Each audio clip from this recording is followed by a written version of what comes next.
সারাদিনে কি এমন কাজ করি, শুধু তো একটা বাচ্চাই সামলায় আর চিৎ।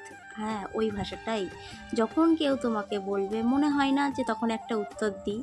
তাই আমি ভাবলাম যে সামনাসামনি এবার কিছু নয়, আমার ভিডিওর মাধ্যমেই আমি উত্তরগুলো দেব।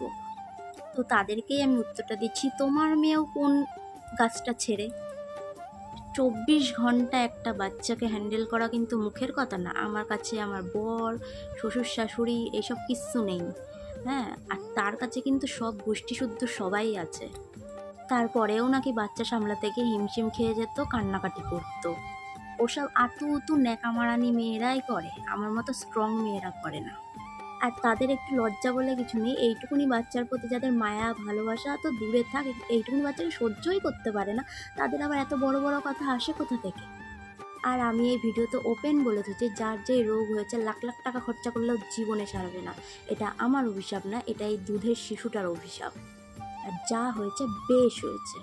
তো বাদ দিলাম ওসব কথা। আমি ওকে ঘুম পাড়িয়ে থেকে একটু খেতে বসেছিলাম, তো আমি ওকে দেখছি, পিছন ঘুরে দেখছি ও উঠে পড়েছে, কান্না করছে, আবার ওকে নিয়ে খেতে বসলাম। তো ভিডিওটা এখানেই শেষ করছি। যদি ভালো লেগে থাকে তাহলে একটা লাইক করে দিও। টাটা।